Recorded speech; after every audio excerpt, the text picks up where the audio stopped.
Hi, it's John. Welcome to my channel EV Intuition, where I'm helping you understand about electric vehicles. Well, Consumer Reports came out with their recent annual auto issue.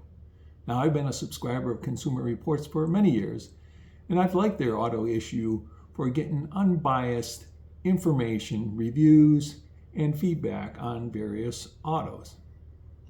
Well, if you're looking for an electric vehicle and want to use Consumer Reports annual auto issue, I want to warn you about one big area that is lacking.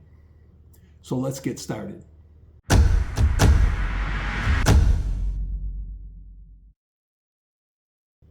Before I begin, I want to remind you that if you like the content of my videos, please subscribe to my channel and give me a like. Also, send me any comments you have. Thanks. Today I'm talking about Consumer Reports annual auto issue. It's been a great source for me over the years buying various vehicles to get unbiased information in regards to automobiles and information on their tests and safety features. They've done a very good job in that area. But if you're looking to buy an electric vehicle and you're using Consumer Report, it's lacking in one big area. And that's the biggest difference between a gas vehicle and an electric vehicle. And what's that? Charging. They have no information or ratings on the charging capabilities of the vehicles. So how can you rate a vehicle without that information? I find that they're a little stuck in the past, so they need to do more with electric vehicles. So just keep in mind that the number one question I get, and many people get that are EV owners in regards to people asking them about electric vehicles, has to do with charging. They ask me, how long does it take to charge the vehicle? Or ask me, how many times did you have to stop on your road trip?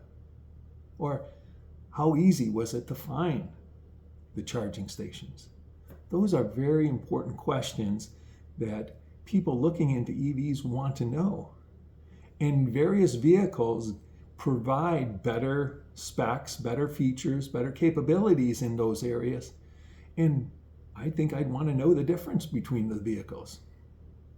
So I have a suggestion for Consumer Reports and any auto magazine for that matter on what to include when comparing electric vehicles. The first suggestion that I have is that I want to know the maximum charging specs of the electric vehicle that I'm considering or that I'm comparing. So this would come in a couple forms. Now, every electric vehicle has a capability of doing AC charging and DC fast charging. AC charging happens to be the slow charging in your vehicle. That's the type of chargers that you have at home, you find in various public places, municipalities, where you just need to, in some cases, just give a boost to your vehicle while you're at a particular location. And from a home charging, a place where you're going to charge overnight to get to full charge if you need to. The key thing about having this information, and this should be right from the auto manufacturers, this should not have to be anything that they need to test. This should be a spec that every electric vehicle auto manufacturer includes with the vehicle. They should include the maximum slow charging or AC charging rate and the DC fast charging rate. Now the AC charging rate, the maximum amount of that, will help you determine what type of charging infrastructure you'll need in your home. For example, if a particular vehicle is going to charge at 7.7 kilowatts, well, then you know what you need in your home to support that. It will help you understand what size of circuit that you'll need in your home in order to charge at that rate. But if you have another vehicle that charges at 19.2 kilowatts, like the Ford F-150, if you want to charge at that maximum rate at your home, you're going to have a thicker wire that's capable of carrying more amperage. So these are important specs when knowing what you're going to do in your home for home charging.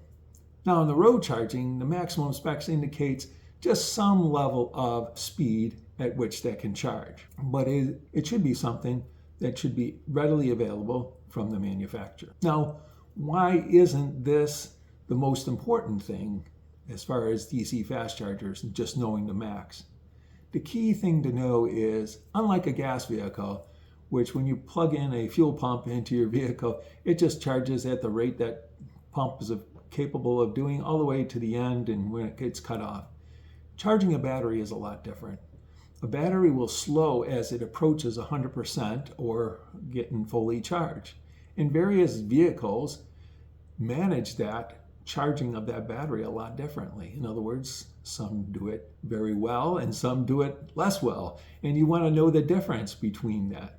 So just knowing the maximum rate, which may occur early on in that charging, let's say you start charging at 10% state of charge and you get the maximum, the thing is that maximum is not going to stay there for very long. Often it goes down in a curve like I'm showing you right now, a typical charging curve for a electric vehicle. So what would we like to know? And that gets into my second suggestion for charging. The second suggestion I have for Consumer Reports is to include what I refer to as the DC fast charging time. Now, we've talked about the fact that it doesn't stay at the maximum amount for very long, and it will slowly or sometimes rapidly decrease to lower charge rates. So what we want to know is typically how long is it going to take to charge?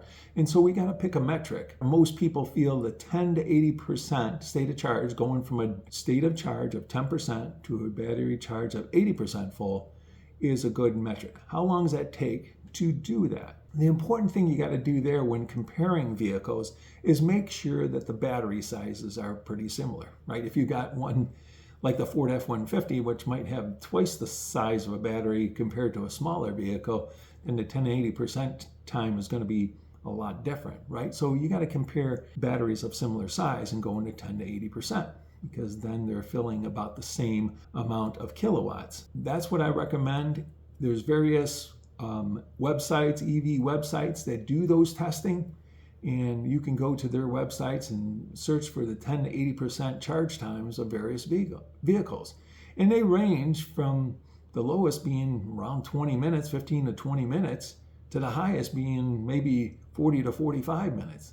So that's a big difference if you're on a road trip and all you want to do is charge, spending 20 minutes more or 30 minutes more in a particular charging station. Make sure you know that particular aspect or capability of the vehicle. Now, the third area, which I think is also very important, is I want to know a rating or some evaluation of the vehicle or app software in regards to navigating to chargers and giving me charging information. And in particular, when I'm focusing on, I think in general, I think we want to talk about DC fast chargers, but also level 2 chargers or slow chargers are important too. But when you're on a road trip, you know that you don't necessarily know where the chargers are. So you need a vehicle that's going to tell you where they are and help you navigate to that particular charger. The other thing you want to know is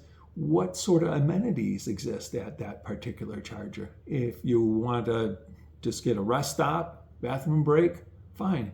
Make sure it has that there. The other thing is, if you're planning to stop for lunch, make sure it has some restaurants around that area that meet whatever cuisine that you're looking to find. Having that type of information and guidance is very important. And if you look into electric vehicles today, the way they do it is so different that there are some that do such a better job at it. Take, for example, the Tesla.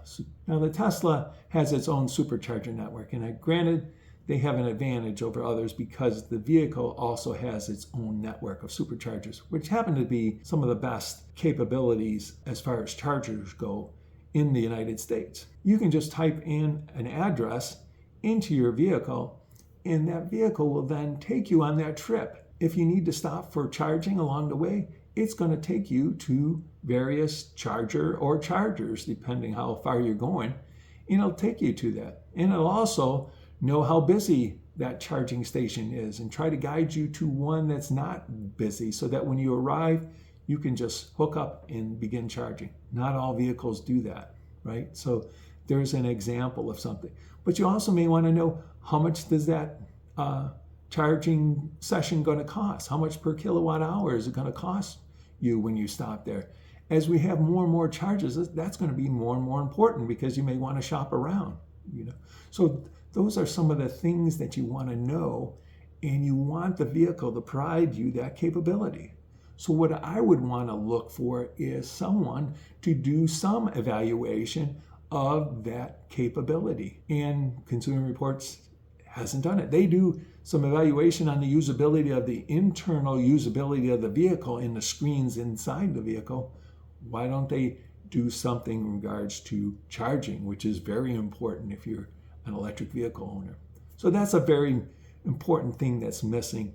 And I'm hopeful that Consumer Reports will start doing that in the future. So in summary, there are 3 areas that I think that are lacking in Consumer Reports auto issue in regards to electric vehicles. First, they should give the maximum charging specs, then the DC fast charging times, and then give some evaluation on the capabilities of the vehicle or app software in finding and navigating to electric vehicle chargers. I hope you found this video informative to you.